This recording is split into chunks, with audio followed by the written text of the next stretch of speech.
Hello, welcome back to another video. Today I'm working on the 1989 Toyota Pickup 3.4 swap that we recently just did. I got some time today and the next couple days to do some things to it. I went ahead and put an EL12 flasher relay already because this one had LED and then also LED hooked up to the turn signal, so they were just blinking really fast. So that's hooked up under the steering column, really easy to do. Now they blink fine. I also went ahead and changed the front and rear differential gear oil. I also checked the T-case gear oil. It was still nice and clean, so I topped it off. And then I also went and re-greased all the dry line. The center carrier on this truck is going out, so I do need to put a new one in there. I have a used one that's good, so I might take a look at that one and see if it's a Toyota one or not, but I might use that for the time being. And then I might order a new one off a new Toyota center carrier because it is needing one. But tonight, or on this video, I'm going to show you guys how to do the front end suspension on this truck. When I bought this vehicle, it came originally like this already, lifted with this lift kit and such. The only thing that I've done different is it came with a worn locking hub, which is not a good one, not a fan of. So I took that worn locking hub off and put a brand new ASIN hub, which is much more better. This vehicle was still in really good condition still as far as steering component, but it does need some things. CV axles are ripped up, tie rods are still in good condition, upper ball joints and lower ball joints are completely worn out. If I was to jack this lower control arm up and down, there's actually movement right here where the ball joint is. So why are we talking about this truck? Because this truck is slightly different. This is a bracket lift, so independent front suspension bracket lift. You guys can see there, lots of company make this lift here. This one here particularly is made by Rough Country. Like I said, installed by the past owner. I don't know when he installed it and how long it's been on this truck, but by the look of it, it definitely has been worn out because all the ball joints, the boots are ripped, it's all greasy. The lower ball joints are completely ripped. Brake pads are still decent. Brake calipers are okay, but I just noticed that one of the piston over here, the rubber seal is already torn up. So we might go ahead and swap out this caliper with another one. The rotor seems okay still. I mean, couldn't use a new rotor if you're gonna do a full brake job, but we're gonna slowly dive into it and see what happens. So the way this bracket lift works, according to what I'm just looking at, it is you get this piece here. This piece replaces your steering arm. Your tie rod goes there. The original spindle, this is where the ball joints will go in. The ball joint will butt in here, but now this bracket here butts into where the original ball joint goes in. And then there's a tower right here. This new tower is what bolts into your actual ball joints. Now your ball joints and your lower ball joints, they're all the same. You don't have to get a different one or oversized one or anything like that. The ball joints that I'm gonna use to replace this setup is the 555 brand made in Japan. It does have a shock. I'm not sure if this shock is still good or not, but once we get it out, we can take a look at it. So mainly you have this, the drop bracket for the back cross member, the front cross member drop bracket. This bracket here, that's the bracket. Originally, it bolts up here where these hoe is. That's where it bolts it to. So I've driven this vehicle about maybe 10 miles and it is kind of rough and it's pulling to the passenger like crazy. And that could be due to the worn ball joints or, you know, maybe it just needs a crazy alignment. It is kind of nice because with the bracket lift, it looks like you do have more room to the CV and you have more room to the oil pan and everything below that. And then also servicing the diff is pretty nice. It did came with the sway bar, but then I deleted that. The bump stop extension, they have this bump stop extension. Instead of bolting it right here, you have about almost like a 3-inch extension. So this is about a 3 to 4 inch lift on this setup here. So let's go ahead and dive in. Like I said, I'm gonna start. I'm gonna remove the tie rod in just so that I can have the whole steering bracket removed. Remove the shock. Remove the calipers out of the way, hang them out of the way, and then we'll go ahead and remove the hubs and pull this CV axle off. Now you don't need to pull the actual hub off the spindle. but we're gonna remove this whole unit, this spindle, this tower here, this whole hub here. We're gonna take this whole thing off by removing the ball joints and the lower ball joints, and then we'll check everything out on off the rig here, and we'll see how it goes. Show you guys a little quick update. Sorry for not filming. Caliper remove. There's a little modification that you should do with your calipers so you can take them out. On the caliper bracket right here, you just have to cut it with the grinder to make a slight notch so that the hard line can slip out. So we got that. The tie rod's out. The tie rod's kind of wearing out too. This side right here, this side's a bit loose than I want, but it'll do for now. I was able to shoot the four bolts holding the lower ball joints, and then once we get the spindle out of the way, we can press out this ball joint easier versus trying to take out the main castle nut. And then the trouble I'm having right now is that I was able to remove this nut here for the ball joint, but then these nuts are 13 millimeter, so there's a bolt right here and a nut, and you can't just shoot it out because it's not a stud. So you have to have something holding the bolt on the back, on the bottom here, so it doesn't spin on you. So what I'm gonna do is I'm gonna try to remove the spindle out of the way, and then when I have this opening, I'll go ahead and take care of this ball joint. So right now, this ball joint's already destroyed. I'm gonna put a pickle fork in here and just hammer the heck out of it, and then CV axles boot up. The top of the shock is removed, but the shot's not coming down. It's kind of seized in there, or it is coming out. So you have to kind of get your shock out, or at least remove the top one. Because if you don't do that, then the lower arm can't drop down, can't droop. So that's what you want. We'll probably lower this jack here, because we need as much droop as possible on the bottom, and then we should be able to slide this out. There we have it. I was able to take the pickle fork. Everybody needs a pickle fork and a couple ball joint presses. So I was able to knock it out. So here's the ball joint.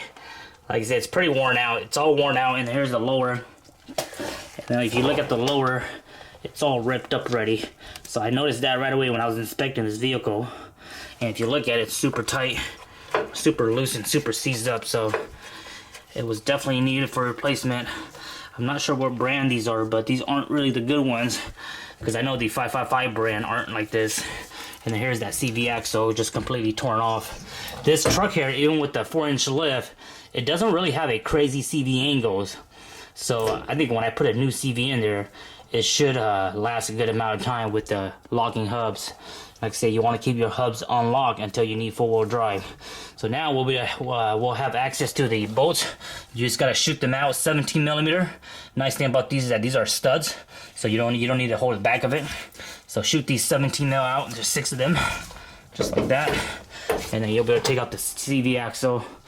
And then, like I said, we'll go ahead and deal with the ball joints here shortly, and go from there. So should be a pretty easy install. I don't think I'm gonna repack the wheel bearings. I think the grease is still good, felt pretty good.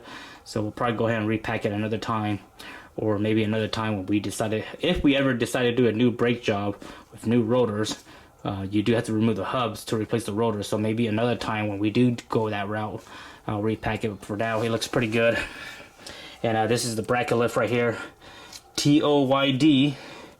Like I said, this is made from rough country, as far as what I believe. And like I said, this is originally the spot where the ball joint goes in. So this is the bracket lift, and then now the new ball joints, it goes all the way up here.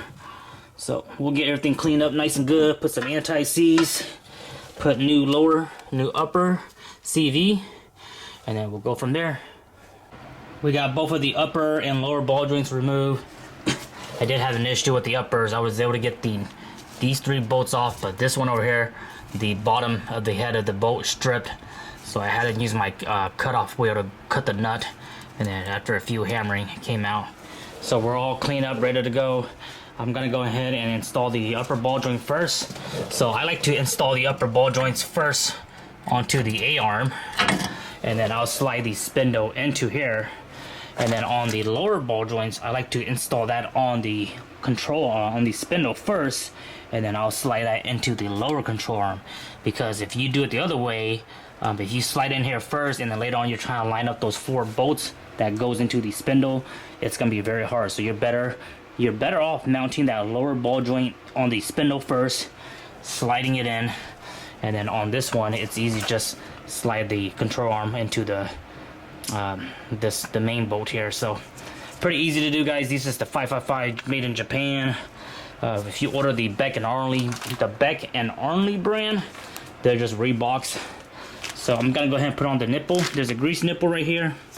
I'm gonna go ahead and put some anti-seize on the studs, and then also on the main shaft right here, put some anti-seize, and then we'll put on the CV axle and then go from there. I got the spindle back on. It went in pretty smooth actually, because I was able to grip this and get a good hold of it. I just slip in the CV first, slip in the lower ball joint, and then slide on this one. So everything went in good. Put tons of anti-seize on this nuts and bolts. We're gonna put tons of anti-seize in here, so next time we do replace it, we can get it out. But everything's nice and clean. Like I said, we're not gonna go 100% on it. In the future, if I want to do the brake job, I'll go ahead and repack the bearings. But so far, you know, it's nice and clean, nice and smooth, doesn't look loose or anything like that. And then, like I said, the brake pads will probably just run it the way it is. I want to run it the way it is right now with the new CV, new ball joints, and see how she performs. And then, like I say, in the future, we can invest a little bit more money and do something else to it. So make sure you hook everything back up together. And then, like I said, the other side is pretty much the same thing. Here's the finished work of everything. Upper, lower ball joint, new CV. This is a new CV, but it's pretty much practically new. I would say it probably has less than 100 miles. Grease up the Zerk fitting, give it a few pumps. Bolt on your front shocks. Hubs are put back on, brakes are good. And pretty much ready to put on the tires. Like I said, we skipped the brake job and we skipped doing re-bearing, packing the re-bearings, but we can always do that in the future. The tire rods were still okay, so we skipped doing that. Like I said, they'll last throughout the winter. So we'll go for a drive and see how she feels. I'm gonna go ahead and tackle the passenger side. Should be pretty much similar unless I run into some kind of rust issue like what I did with this bolt earlier where I had to cut it off. But other than that, it's pretty simple actually, really easy. I think it's actually easier. With the bracket lift, in my opinion. I feel like with the bracket lift, you have a little bit more room to do things. Like say, there's more room right here, and everything went on really easy, so I don't mind it at all. So let me go ahead and slap on the tires and go from there. I believe it's 1 a.m. right now. I just finished doing the passenger side. Woo! My back's hurting. I'm tired. I'm exhausted, but it's all good. We had a lot of good time, a lot of good fun. Everything went out pretty good.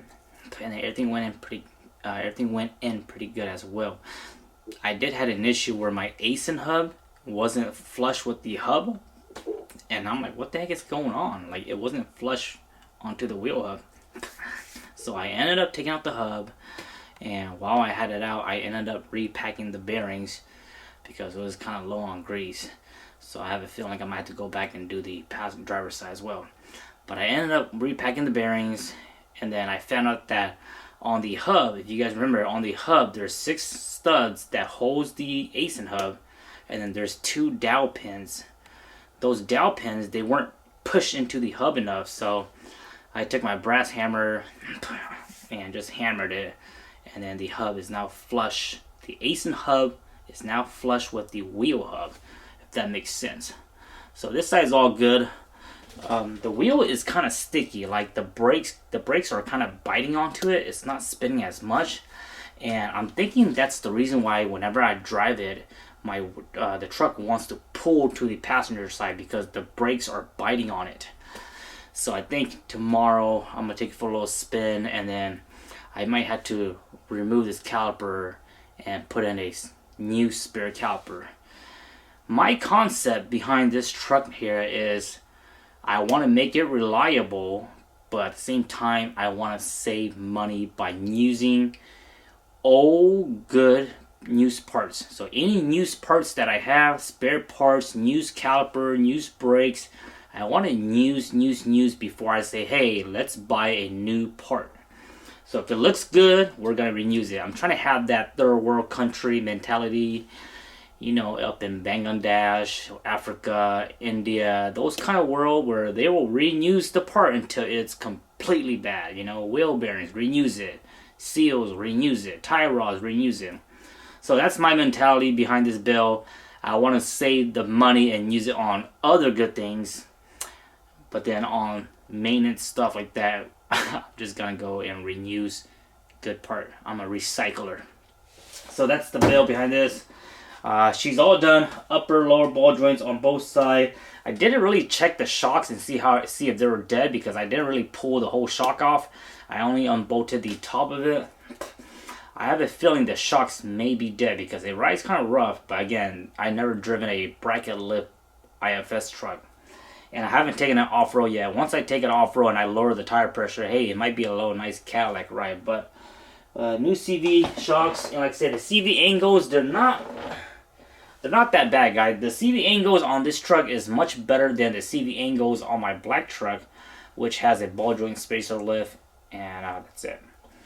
So really happy with it. We're gonna take it for a drive tomorrow, see how she performs. And again, I'm thinking I might have to replace that caliper because it is biting, and then also the tie rod on the passenger side, it is kind of going out too. So I might have to remove the whole tie rod setup and put in a new good tie rod setup, which I do have, before I commit to buying new tie rods.